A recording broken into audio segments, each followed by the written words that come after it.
Hi, everyone.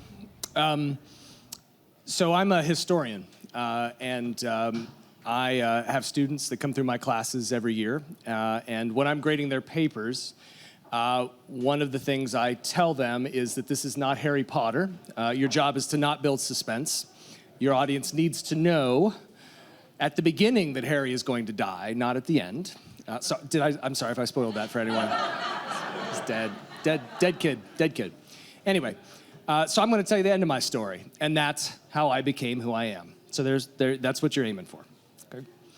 So when I was a kid, my grandparents always told me these wonderful stories of the community that they grew up in. And many of you may have heard stories like this from your parents or grandparents about how back in the Depression everybody got together and they slaughtered the hog together, or they all went to church or to the Grange together, and the times were hard, but that you always had your community, that you always had everyone together.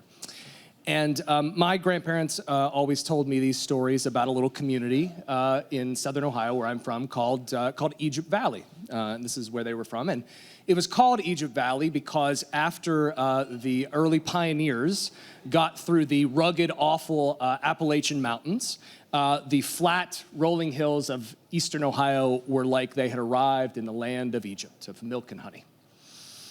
So I always got these stories growing up. But when I was a kid, this land, Egypt Valley, looked very, very different because it had been strip mined out of existence in the 1960s. All of the mountains had been turned over, and there were literally valleys where there had been hills and piles of rubble where there had been valleys.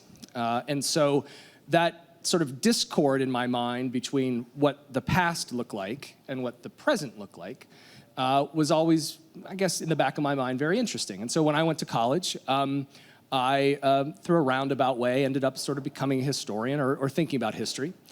And the very first summer of my college, I enrolled in an oral history class. It was either that or go home and put up hay with my dad, and I'm not an idiot. Among many other things I'm not an idiot, so I took the easy route and took this summer class. And I had to go out and do an oral history project. And I had to, tape record. And I chose to do it with my great-grandfather. My great-grandfather, John Major, he had lived a really difficult life.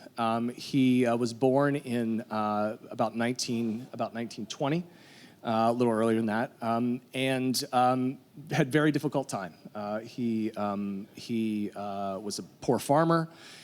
He had made his way through the Grange. Anybody familiar with the Grange? It's an institution. He was a Grand Master of the Grange, and so he had a lot of respect in his community, but never had very much money. And so I went and interviewed him. And I remember distinctly this was an elderly man. He was in his mid-90s. He was a quilter. And if those of you who are quilters, it becomes an obsession or a passion. And we'd always have these quilts from my great-grandfather Major. And when he was in the hospital on his deathbed, the nurses had problems because he kept pulling his IVs out in his sleep because he was quilting, because that was his safe place. And he was quilting in his sleep. And so I did an interview with him. He had been sort of passed. He was no longer living in his home, and he lived with my great aunt. And this is an Appalachian home, simple. I remember distinctly some mice running across the floor while I was interviewing him. Mice is a nice way of saying rats. In any event, and he was kind of ignored.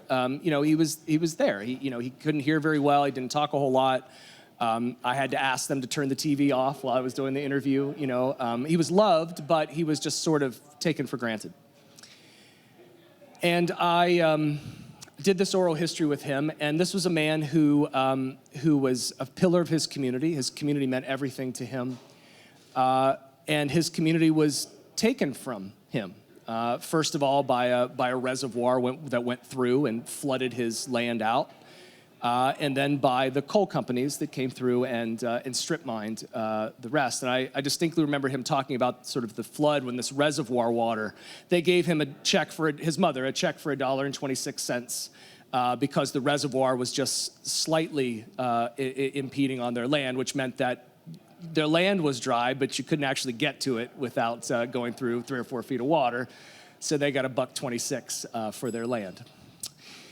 So in this interview that I did with him, I distinctly remember him talking about the waters coming up and the flood coming up.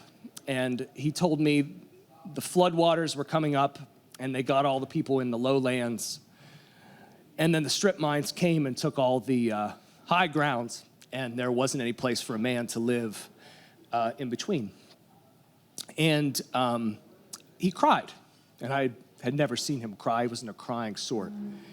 And I remember that 6 months later, he went into the hospital and died.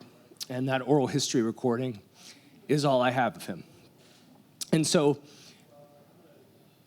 that story, and thinking about the ways in which the past shaped the present, and thinking about the ways in which a man's condition, that which is imposed upon him, doesn't define him, made me what I am today, a historian. Thank you.